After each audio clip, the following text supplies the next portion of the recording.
Hi everyone, welcome. We're just going to wait a couple of minutes and then we'll start at the top of the hour.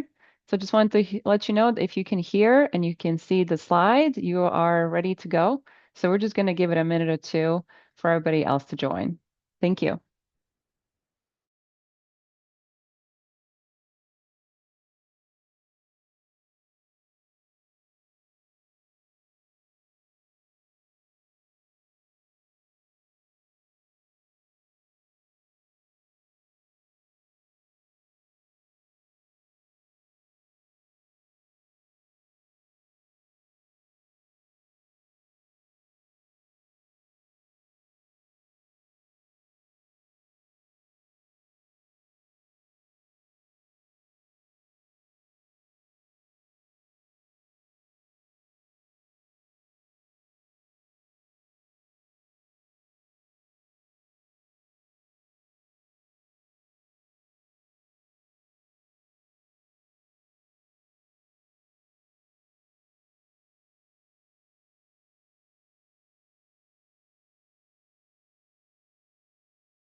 Hello, everybody. Thanks for coming here today. It's the top of the hour, so we're going to go ahead and get started. I'm going to be your host today, but the entire webinar, you're going to have great information from Nick and Tim, the chair and vice chair of the Appraisal Standards Board. So thank you for everybody for coming today. The ASB deeply appreciates your interest because they can't do their work unless they receive your feedback and your input. So again, we really appreciate you being here today. So I'm the Vice President of Appraisal Issues here at the Foundation. Let me go ahead and introduce the Vice Chair, Tim Hansen. Thanks, Lisa. As Lisa mentioned, my name is Tim Hansen. I'm the Vice Chair of the Appraisal Standards Board. I am a real property appraiser located in Arvada, basically the Denver metro area in Colorado. And I am not a USPAP instructor. I like to refer to myself as just a practitioner. So with that, turn it back to you, Lisa. Tim, you undersell yourself. You're a USPAP expert. Okay, next I want to move on to the Chair of the Appraisal Standards Board, Nicholas Pills. Thank you, Lisa. And I am Nicholas Piltz. I am a certified general real property appraiser in Orlando, Florida. I am the current chair of the Appraisal Standards Board. I am an AQB certified USPAP instructor. And before we go on, I just wanted to take a moment and just thank everybody for the reason that we're here today. First, thank staff for helping us facilitate this meeting and all the work they do behind the scenes to help support the board and getting our mission of protecting public trust and issuing guidance when we need to. I want to thank our prior board members who have since rolled off and our new board members for digging in. And I want to especially thank the public. Thank you for all your comments and for your questions and for being here today to listen to this discussion as we talk about proposed advisory opinion 41. Great. Thank you, Nick and Tim. Just to know, all three of us are here participating in our official capacities, me as staff, Nick as chair, and Tim as vice chair. And as Nick just noted, the entire goal of today is to discuss the proposed advisory opinion is out there for comment. So let me quickly cover the webinar logistics, and then these two will get you all the information that I know you will love to have. So first of all, the webinar is being recorded. The recording will be available later, usually within 24 hours, but sometimes it takes a few days to put up on our website, but it is there. We would like to ask you, if you have a question, please put it in the Q&A. I'm going to be monitoring that. I'm going to answer as many as I can through that. Some, if we have time, we'll bring them up to Nick and Tim, or they just go back to the board and they consider them, or we email you after the webinar is over. So it just depends on the depth and breadth of the question that you have for us. If you just have a general comment, we'd like you to put that in the chat function because it keeps those two separate. But if you get them mixed up, it's perfectly fine. And so today we want to reiterate that this is one chance for you to start to provide public input, meaning through the comments or if you have those questions.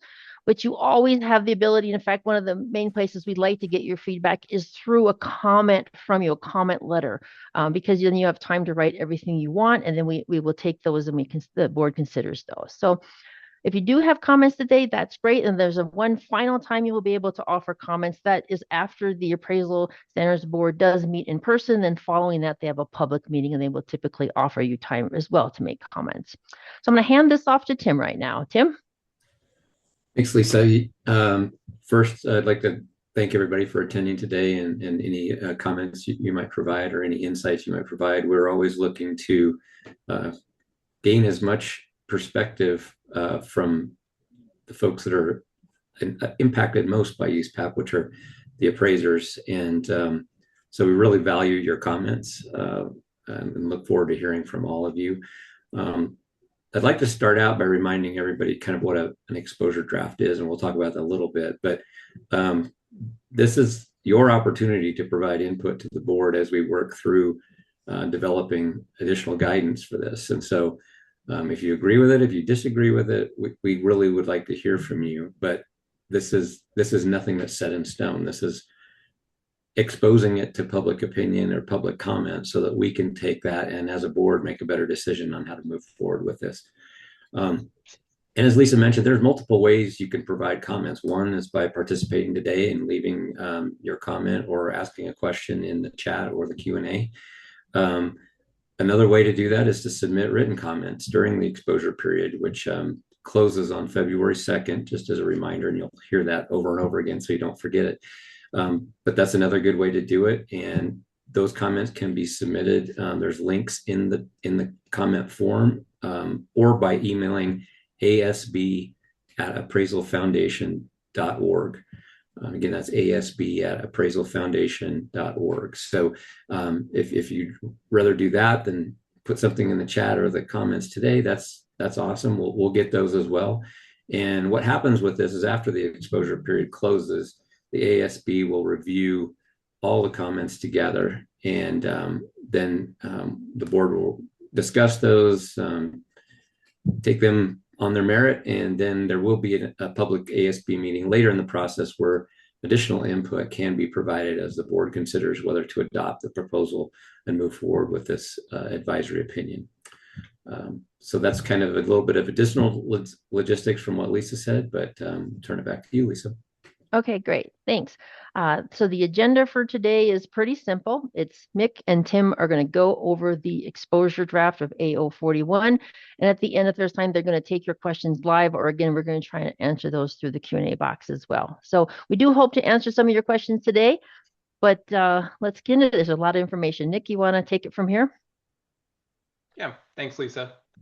And just to touch on again, too, you have a copy of the exposure draft in your chat window there for you to be able to download. So I do recommend that you do so. And we're not going to read it word for word today, but we will go over some highlights here, some bullet points, and try to get you as much information as we can. So where we wanted to begin is why is this guidance needed in the first place? And what we've heard from the public and what we can see in practice is that there has been a rapid growth of technology and valuation practice. Even since the last advisory opinion was issued on technology AO37, we continue to see technology playing a bigger and bigger role. And that raises a lot of reoccurring questions and concerns from the public and from regulators regarding responsibility, transparency, and credibility. Where guidance may have addressed some of these things individually, the new advisory opinion tries to address them in a unified and comprehensive way.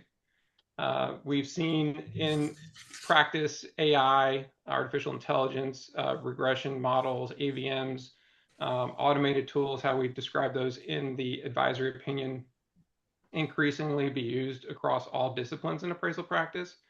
This new advisory opinion addresses that for all disciplines and not just real property, which is how it was addressed in AO37. And with that, we're looking at how new risks are coming about related to ethics, confidentiality, record keeping, and reliability. And all these things could affect public trust. And we want to make sure that there's appropriate guidance out there so that public trust in appraisal practice remains. Lastly, here on this slide, core USPAP principles remain unchanged. And this is going to be something we're going to continue to talk about because guidance is not establishing new requirements. And as such, we're just looking at the current guardrails of USPAP and how technology is being used effectively. And we're just putting the modern technology into an application of modern technology into the guidance as well. Okay. Thank you, Nick. So now that I think it would be very helpful because you just told us what is intended, but now I think it's helpful for everybody to know what is not intended by this guidance. Tim, you want to lead us through this? Oh, I think actually, Lisa, I think the next slide is purpose. Okay, Nick, go ahead then. I'm gonna tackle that one. Let's do it. Okay. Okay. So again, kind of diving a little bit more into purpose here. What is AO41 doing? It clarifies the appraiser's responsibilities. It affirms that technology outputs are not assignment results and that the appraisers themselves remain solely responsible for scope of work decisions, evaluating the output of the tool and the credibility of the assignment results. Confidentiality remains the responsibility of the appraiser, and that's what USPAP is in practice. It's the Uniform Standards of Professional Appraisal Practice. Appraisal practice is when an appraiser is performing a valuation service and not some tool. This applies across all disciplines. I mentioned that before. I want to keep reiterating that for those of you that are personal property or business valuation or any other applicable discipline here. We want to make sure that we're covering and touching on topics that are informing all disciplines, as technology is being used very similarly in not just real property, but also personal property and intangible business property assignments. There is a focus on ethics, competency, and credibility in the AO, and that is because when we did our concept paper, we heard from you and we said, these are the things that need to be emphasized in order to reaffirm how the public expects appraisers to act when performing appraisal services. And again, and lastly, technology neutral framework here. It's not specific to one technology or prescribing or endorsing or prohibiting specific tools or systems. Technology is part of appraisal practice. It's intrinsic in the profession. It's unescapable. And as such, the advisory opinion is set up in a way to handle all different types of technologies. I think Lisa was going to now have Tim jump into. Yes, now Tim, right. It's your turn. Thank you. Sorry about that, Nick. No worries. Thanks, Lisa. Yeah. So I guess now that Nick has gone through and kind of giving you an overview of what AO41, the purpose and what it's intended to do, give you a little bit of background on what it is not. And part of this is no different than any other AO that's present in the GRM, and that it's not establishing a new USPAP standard, an advisory opinion. That's not the function of an advisory opinion. It provides guidance, and it's not, an interpretation or a establishment of a new standard. And the other thing that it does not do is approve or endorse or prohibit specific technologies. So, whether you're using, ChatGPT or Gemini or Claude or any of the other that are out there, there's no position in here on those types of tools. We're not endorsing, approving, or prohibiting them. It's up to the appraiser to decide what makes the most sense for them to use if they choose to use any. The key thing, and you'll start to see this as a recurring theme throughout this document, and we'll get a little more into this on the next slide, but it does not replace the appraiser's judgment. The appraiser is still ultimately the one that's responsible for determining whether and how to use these tools. And our hope is that this AO does provide some additional guidance on how to think about the role that this tool or a tool or multiple tools may play in your appraisal practice. And it also does not lower or raise any USPAP requirements. Again,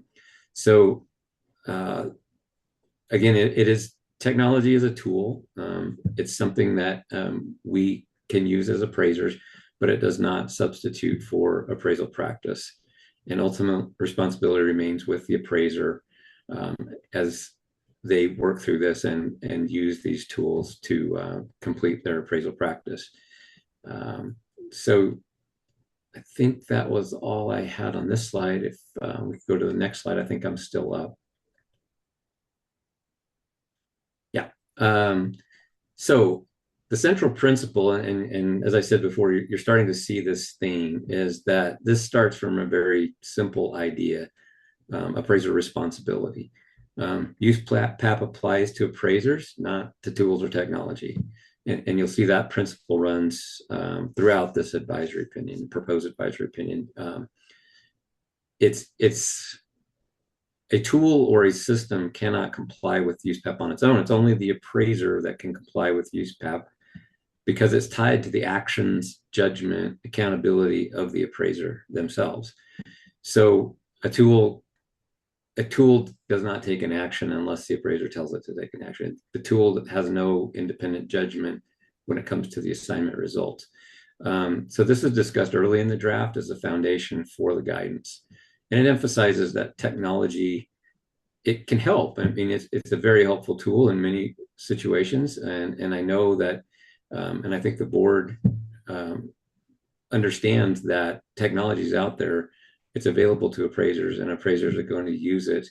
But what we're hoping that this advisory opinion will do is help appraisers determine how to use it in the protection of public trust, how to make sure that they're competent in what they do, and how to make sure that, you know, we're still making sure that our judgment is what is the foundation for these assignment results. And so just to be clear on all of that, the responsibility can't be delegated to technology. It has to remain with the appraiser. The appraiser is still accountable for the scope of work, the analysis, and the conclusions, which may use some of these tools to reach those. And this is nothing new. It's already exists in USPAP in other areas. So AO41, the proposed AO41 just explains how modern technology sort of conforms with what is already present in USPAP. I'll turn that back over to Nick after that.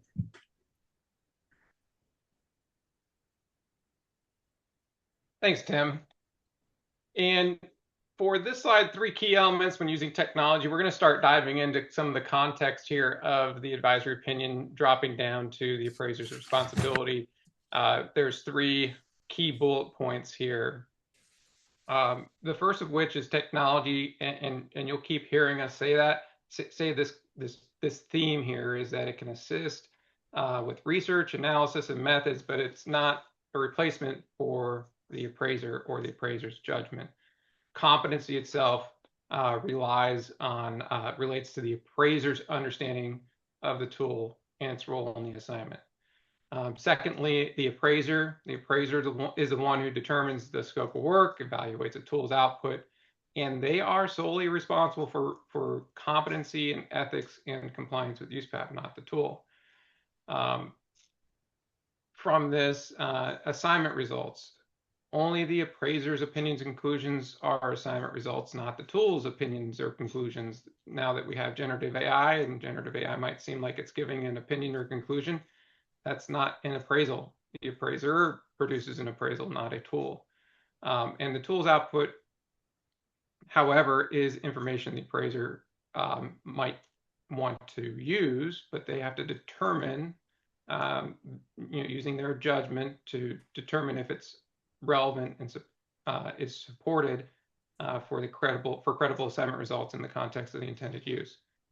Again, these principles underscore ethics, competency, and credibility overall. And these the draft, specifically on lines 41 through 54, will show how these 3 components interact with each other. Regardless of discipline, these all apply. And we can go to the next slide here. Okay, Thanks, Nick. Actually, now we have a question for you, the audience. This you can think about. You can type an answer in here if you would like, because this would help the board in their work. The question is, when using automated tools or AI in your appraisal or appraisal review work, what part of the process do you find most challenging to evaluate independently? Is that data quality, assumptions, or interpreting the output? So if you have something you would like to add in there, please do. Otherwise, Nick, just so you know, we have a couple of questions that I've already got marked for you to answer later, but we will move on with you going into scope of work and technology now.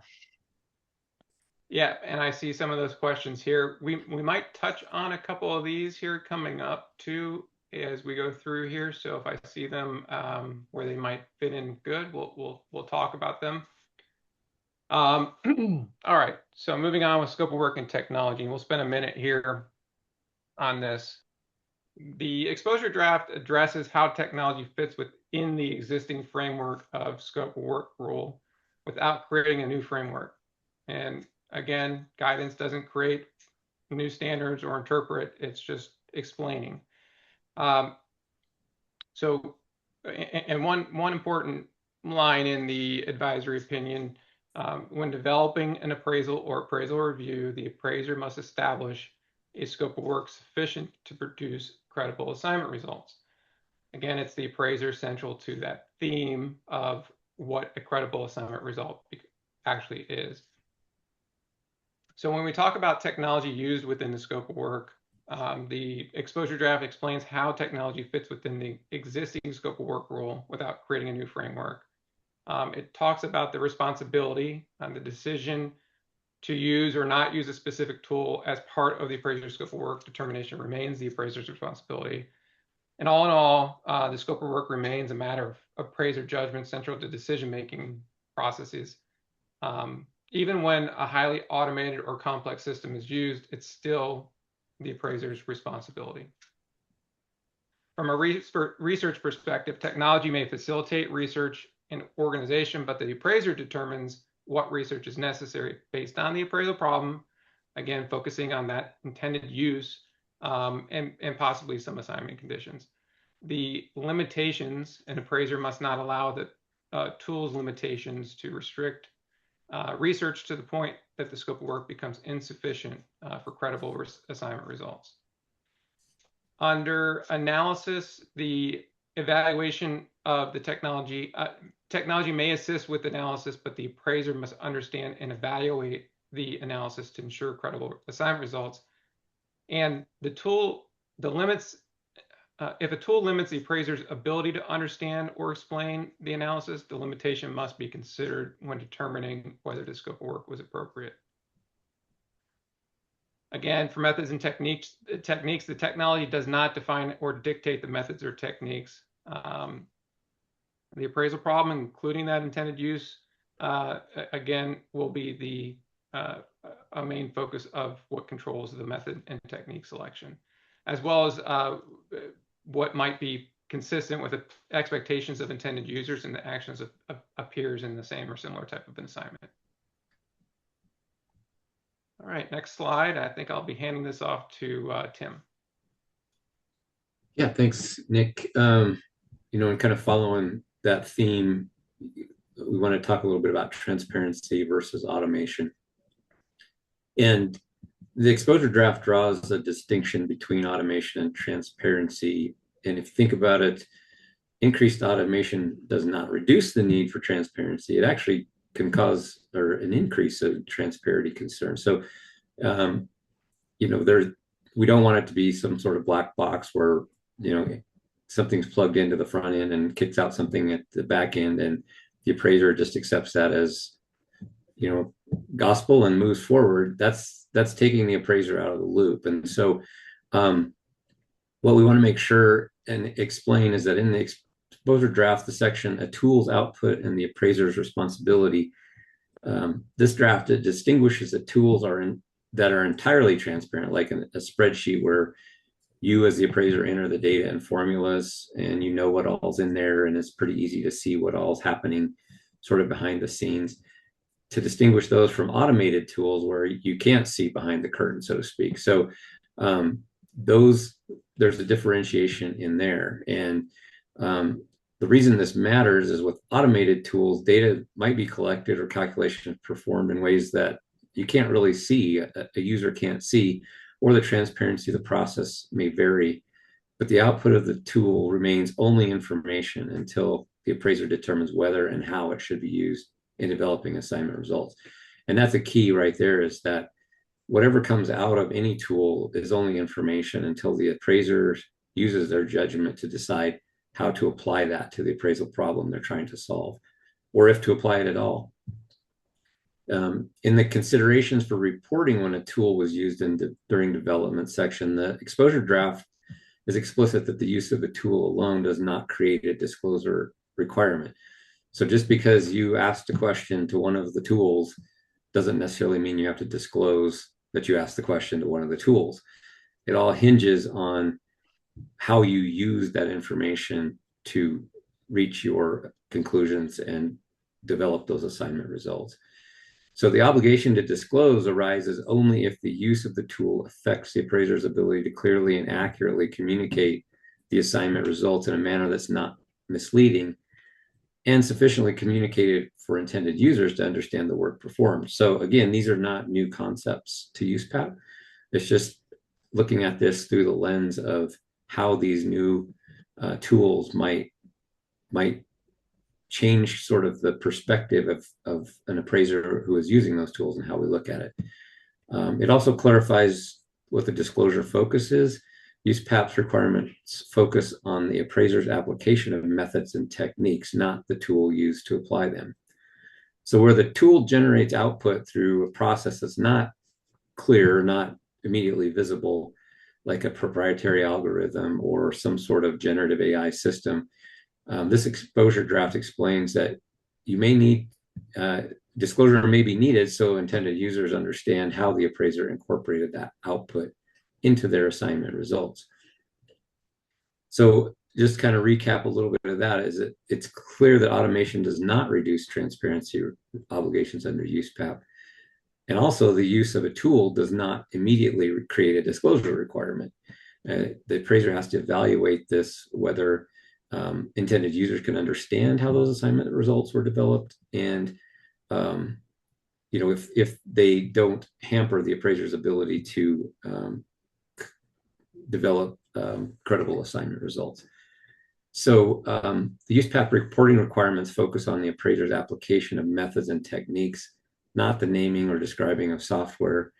And again, you'll hear this over and over, the appraiser remains responsible for ensuring that automation does not obscure understanding of the appraisal conclusions.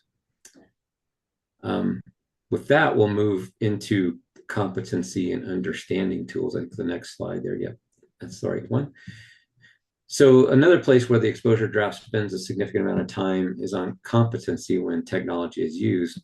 And competency is not about knowing USPAP, but understanding the tools that are being relied on for the in the assignment. So using technology does not lessen your competency obligations. And a little bit of explanation in there. In the exposure draft discussion on competency considerations when using a tool, the board ties technology use directly to the existing competency rule rather than creating or treating technology as a separate skill set. So the competency rule applies across AI. It's not going to be a separate AI competency rule, and that's important to keep that in the principle-based framework of USPAP. The draft explains that competency requires an appraiser to have the knowledge and experience to complete the assignment competently. That this obligation extends to understanding the tools that are relied on in the development.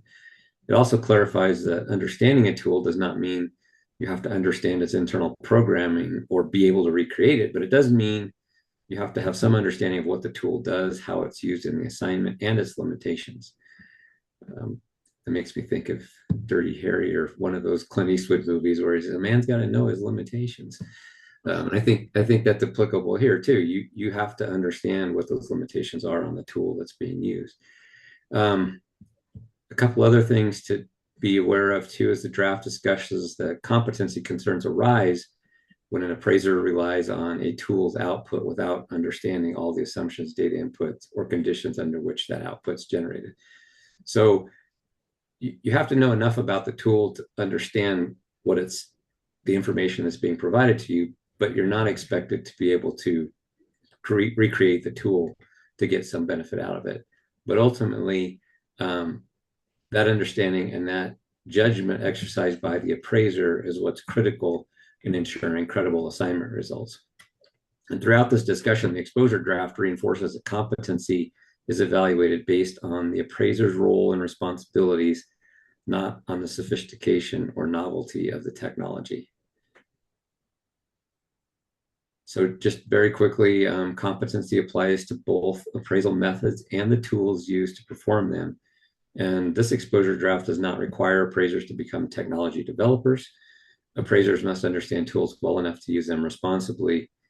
And the lack of understanding of a tool is a competency issue under USPAP. So we're not saying don't use it. We're just saying have some understanding of what that information, all the strings that are attached to that information before you use your appraiser judgment to determine how to apply that to the appraisal problem.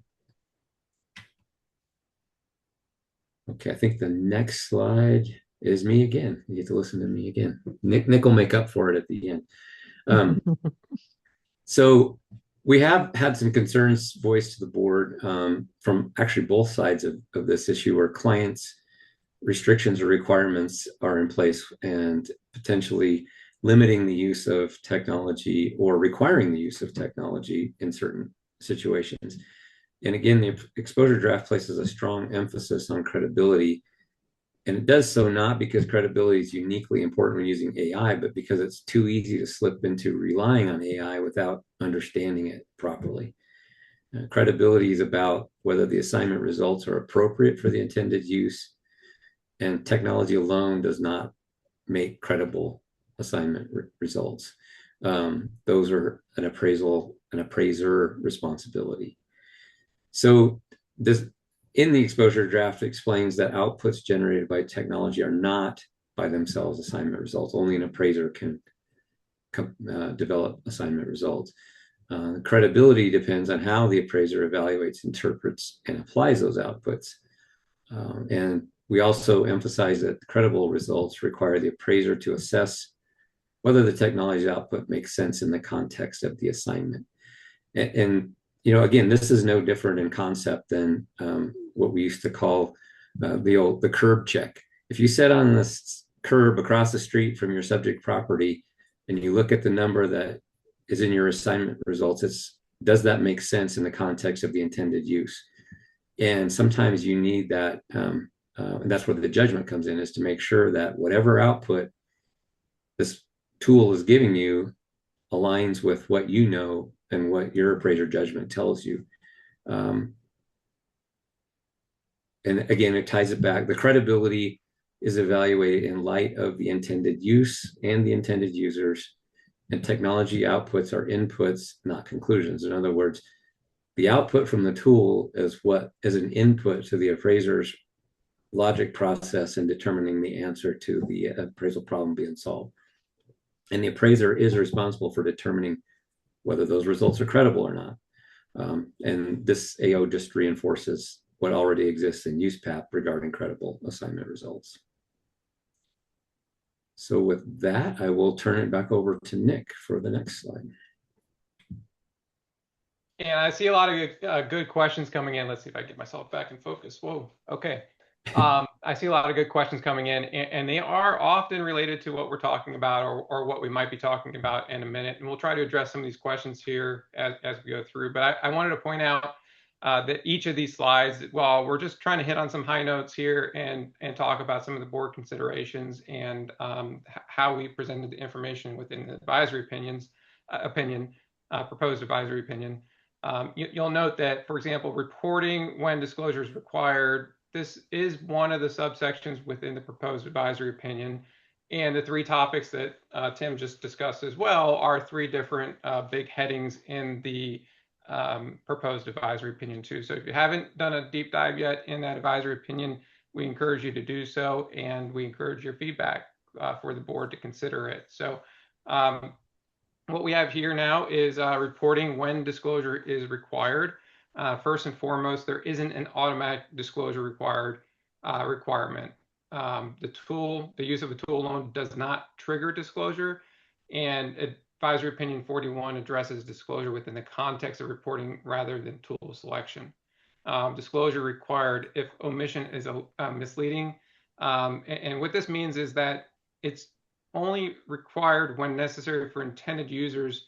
It's required when necessary for intended users to understand the appraisal, or when omission would be misleading, consistent with existing USPAP reporting principles. If a tool's internal process are not fully visible, such as proprietary systems or generative AI, additional explanation of how the appraiser used the tool might be required. Focus on methods and reasoning here. Reporting centers on how the appraiser applied methods and techniques and reasoning, not on identifying the specific software platform or the vendors or anything else. Disclosure decisions remain assignment specific and depend on the intended use and the role the tool played in developing the opinions. Again, proposed AO 41 does not add new requirements. It just illustrates how the existing USPAP requirements from a principles-based framework apply to technology. Next slide.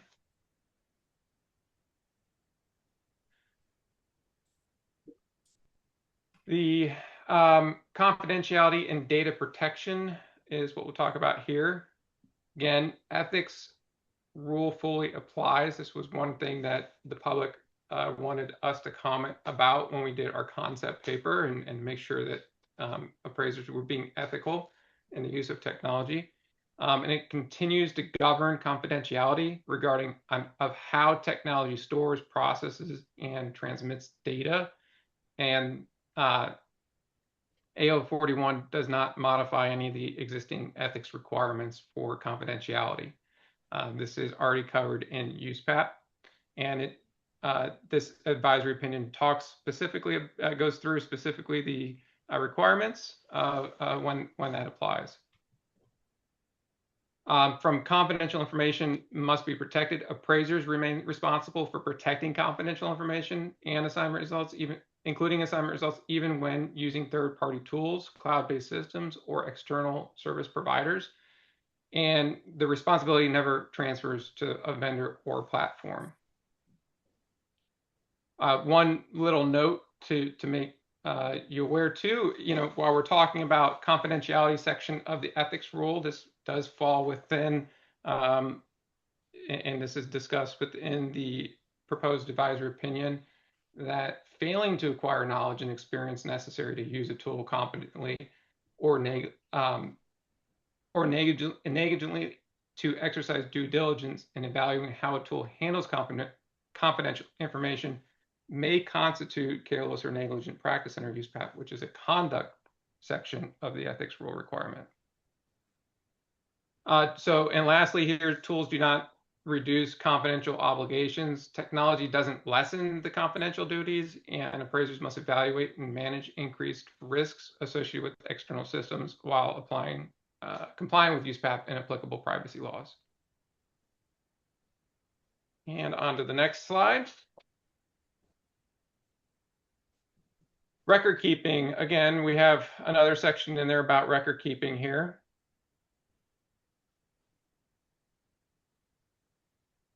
One question that was consistently raised is, when do I keep information about a tool? This section talks about that specifically, and it talks about whether or not it was relied on, whether or not that output was used. The record keeping rule applies the same whether the work is manual or technology assisted. If a tool's output was relied on, the work file, which may include the report itself, which if you do produce a written report, would show how it informed the appraiser's opinions and conclusions, while documentation for output reviewed but not relied upon may be required when driven by scope of work and peer expectations. And lastly, here, sufficient documentation is required. The work file must include enough information to support the assignment results and demonstrate use path compliance, which may include the tool's output, the related data, prompts, or instructions and analysis. It does not require, in all instances, retaining the technology tool itself.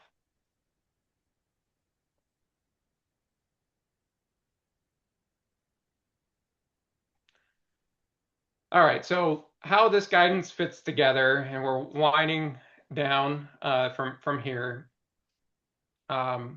It's important to note too, the illustrations will follow kind of the order of the content that's presented in the proposed advisory opinion, and that these questions were drawn from real world practice concerns that were prompted throughout the process that the board took.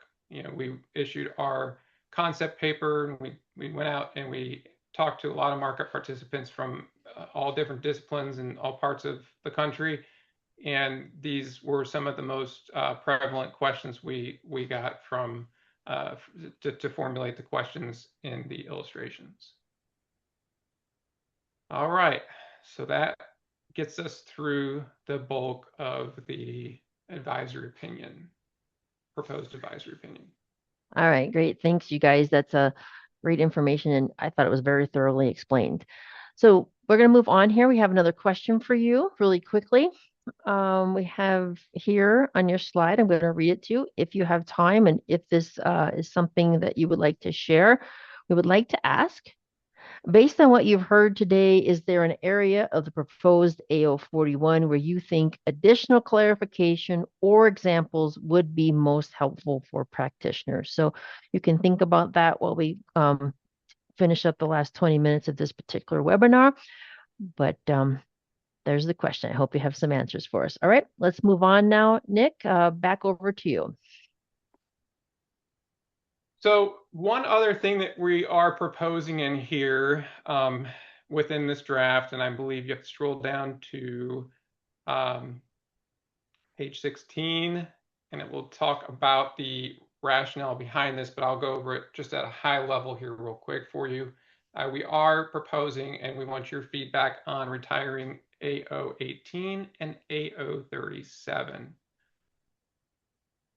AO18 and AO37 were developed at earlier points of time, and where computer-assisted tools were used in different manners than perhaps they're being used today.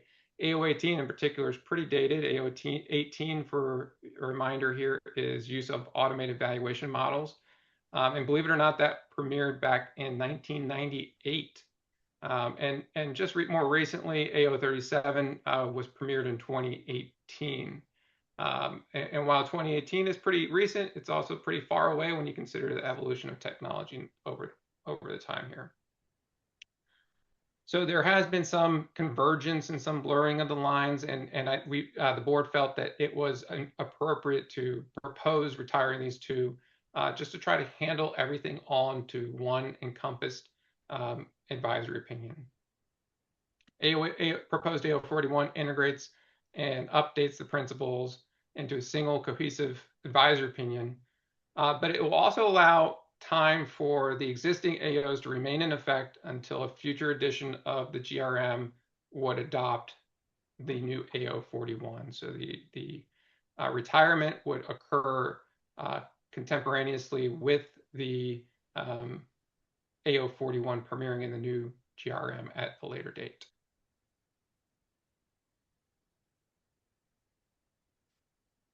Great. I suppose it's over to me now. Okay. So questions for you, or rather really just we're starting to move into the area we're going to take questions from you. But before we do that, I wanted to make one quick statement. That is that the ASB is especially interested in your public comments related to whether the proposed guidance, clearly articulates the appraiser's responsibilities, adequately addresses risks, maintains public trust, and whether there are additional issues that should be considered. So that's just the high level ask they have, but they're always welcome to hear absolutely anything you have to say about the advisory opinion. All right, so now It's time to receive questions from you. We have some sitting in the box here ready for Nick and Tim to consider today. You're welcome to continue to add more questions in there. Some of these we will attempt to answer today. Some of them are quite long, and I already told you to email me privately because it would take quite a bit of work to answer that quickly on a webinar such as this. So Nick, if you'd like, what I'm going to do is you have access to the Q&A. You see the 4 or 5 that I have in there right now. I can start to read those and you can work through answering them with you and Tim, or how would you like to do this? Why don't you go ahead and give us one, and we'll see who can tackle it best here for you. Okay, question number 1. How does Advisory Opinion 41 take intellectual property into consideration?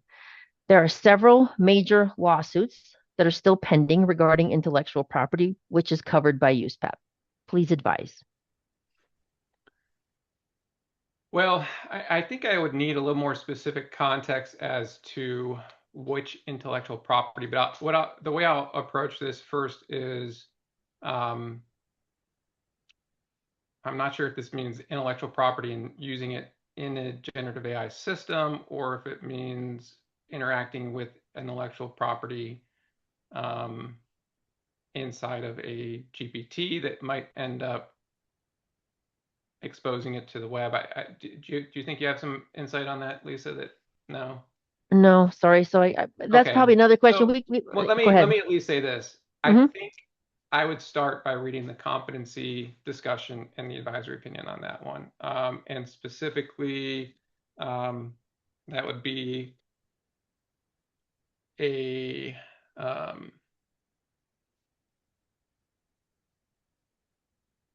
starting at line 229, confidential information. I think that section 229 through 271 would help address that question, but I probably would need more information in order to take it right now. Okay, great. Thanks. Okay, the next question. How should the use of AI / LLMs, which I assume is large language models, etc., be handled or approached for mass appraisal? Are there any distinctions made for commercially available options versus home trained models?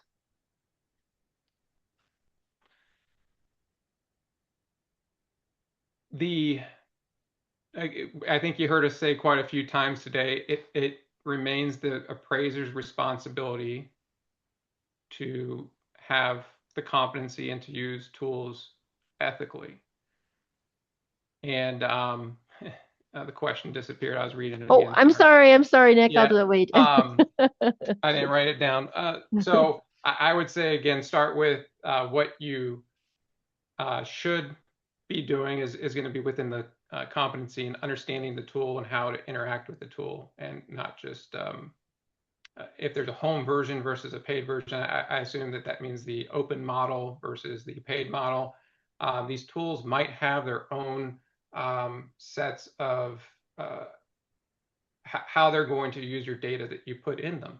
And personally, I asked the tool, how are you going to use my data if I put it in you? So I know that if I need a private paid corporate enterprise system, that I make sure that I have that before I interact with it, and that it's appropriate for the assignment as well. Not all assignments are the same. In certain assignments, I've worked on assignments where I have to work on a special computer, and that computer is tied to a special network that records every keystroke. So it could be assignment specific, but that the tool itself doesn't drive anything. It's the intended use. It's the assignment identification, and you have to be competent when you use a tool or technology, and they all can vary. So there's no one thing that the Appraisal Standards Board can prescribe from a principles-based perspective to answer that question for you.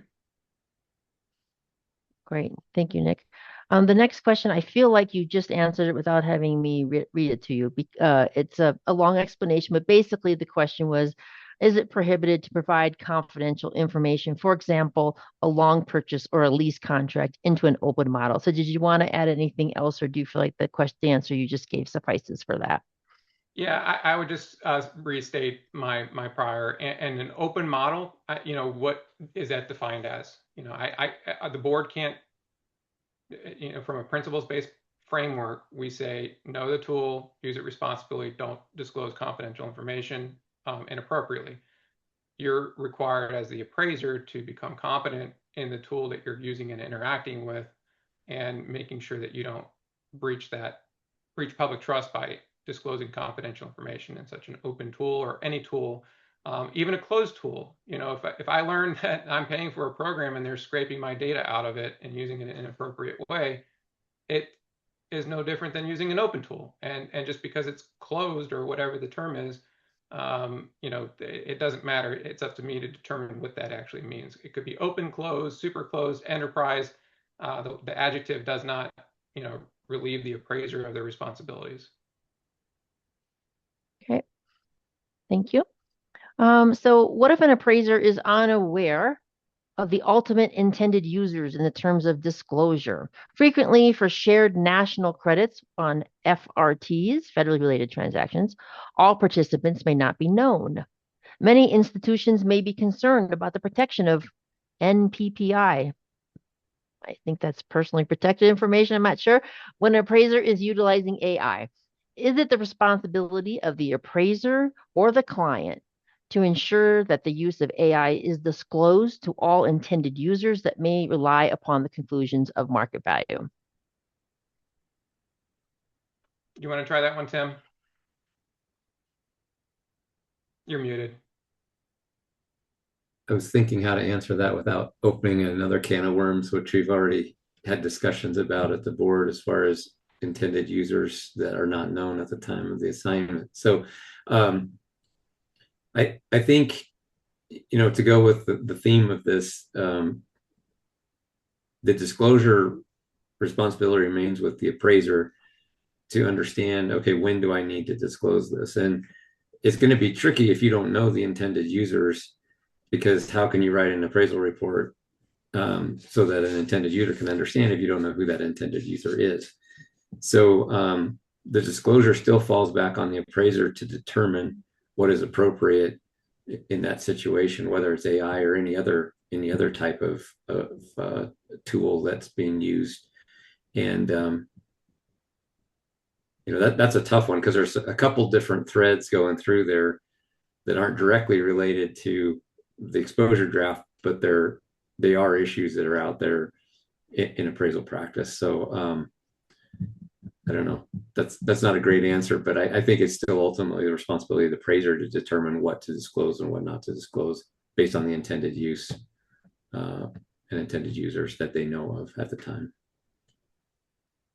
Okay, great. Thank you, Tim. Next one. So if you guys do go ahead and adopt this, will that depend upon, will it become effective when the new GRM comes out in 2028, presumably? Or is it something that they can use ASAP as soon as you adopt it? So I believe, and I can stand corrected here, I'm going to try my best. If the board were to adopt this, it would be adopted at the same and the existing AO18 and AO37 would remain in force within the GRM all at the same time. When a new GRM would come out in 2028, I believe, would be the next one potentially. That's when AO17 and AO18 and AO37 would drop out, and AO41 would officially replace it. So all of the guidance would be issued contemporaneous or as of today, or as of the adoption date rather, by the board, should the board decide to do that, and from there it would go from there. Thank you, Nick. We have time for a couple more here. Are you aware of AI being banned for use by expert witnesses in any way in some of the states in America? Well, I know it's probably one of the common questions that are asked. How did you use AI in the assignment? And I suppose this goes back to understanding your scope of work, and understand problem identification and whether or not AI would be appropriate or not. To speak as to whether or not it's been banned at any specific locations, that would be a requirement, something that the appraiser would need to consult with their client about if they're not aware, or consult the laws and regulations of the jurisdiction that they're in to make sure that they comply with those. And that's how USPAP would look at it is, you need to know the rules, the laws that apply, and comply with those. Okay, great. Thank you. What is it that you need to save in the work file? Well, I don't think I can do as good a job in telling you what to keep in the work file as it's been put together by the full board in the exposure draft. So within the exposure draft, there's a section titled record keeping, and that goes through what the board's belief would be to maintain in the work file. So I would recommend reading through that section and providing us some feedback if you agree, disagree, or have additional concerns or comments regarding record keeping and what needs to be in the work file as far as using technology goes. Okay. One thing I would add on that one maybe is, and I think this is part of our effort, is to kind of create this parallel thinking idea where what is the thought process you go through on what to include in your work file outside of the technology realm? Would you, if you have this piece of paper you got from a market participant, sorry, my voice is going out, but do you need to include it in your work file or not? How do you make that determination? And I think in some ways, this is the same concept. It's just at a different level. And so, maybe it's, I gave it this prompt to this tool, and this is the output that was generated, and this is how I used it. If you decide that disclosure is necessary. If you just ask a question and say, hey, what's the going rate for something in this market area, that's information that you've received. You may or may not use that. Therefore, is it really necessary to include that in your work file? So I think it's the same thought process as anytime we're trying to determine what to include in our work file. But this is just at a different level. Okay, I have time for one more question. And I'm actually going to kind of condense several questions because they're all, even though they have different specifics, they're all kind of asking the same things. And that is, how do I? How do I evaluate this? How do I know when to do that? So that's just kind of an overall general question you could probably answer, Nick. How do I? I think the best illustration of this is going through kind of a tools output and the appraiser's responsibility section of the proposed advisory opinion. You evaluate the data against other data. You perform the analysis independently. You understand the tools output. Those are some key objectives that are already within the framework of USPAP that, the explanations provided for you there. And effectively, you stay in the loop, right? You don't say, okay, AI or technology, take over this appraisal assignment, do this for me, and then turn it over to the client. The client can go on to whatever generative platform they want to go on and type in, whatever, give me a value of an assignment, or they can go on to some website that can provide a value of a home in 10 seconds. They're coming to appraisers because appraisers are the ones who are independent, impartial, and objective. They're the ones who perform appraisal practice. They have the knowledge and expertise to complete the assignment, and in doing so, that's what enforces public trust. So how do I is you become competent in the tools and technologies that you're using. Technology's changed year over year forever, right? We could go back as far as we want to when a pen and paper came out. If that's what technology was back then, that's what technology was back then. And what technology might look like in the future is going to be different than what it looks like today. The point is that appraisal practice hinges on the appraiser, not on the tool or technology. So to comply and to do, you really need to stay in the loop of whatever technology you're using and apply methods and techniques and follow the principles that are set forth in USPAP to continue to provide credible assignment results to ensure public trust in appraisal practice. Great. That's the perfect answer to wrap this whole thing up. So to end this out, basically, What do you think? Do you have comments for the ASB? We really encourage you to comment in writing to the board before February 2nd, which is the closing date for comments on this advisory opinion. You can either click on the link in the chat box that will take you there so that you can submit your comments, or you can always just email us, asb@appraisalfoundation.org. The board is accepting verbal comments at its virtual public meeting as well. That is on February 19th at 1 p.m. Eastern. You can sign up for that on our events page to sign up for that webinar. So, Nick and Tim, any last words before we sign off here today? I wanted to thank you all for sticking around and sticking through this, and we appreciate you joining the board and the work that we're doing here and being part of it. I did want to reiterate or just restate one thing that I said earlier. The next iteration of the GRM, the Guidance and Reference Manual, would potentially be in 2028. There is no end date, and there remains no end date for USPAP. This guidance isn't proposing any changes to USPAP, and consequently, the current version will stay in force regardless. Also, I saw another question pop in there. I'll just quickly say, if you have any questions unrelated to this or anything else, those the email address, the ASB@appraisalfoundation.org website, our email will field questions to the board as well. So if you have any questions related to this or any other topic, feel free to send those to us as well. But again, thank you for being with us today, and we hope to hear from you soon.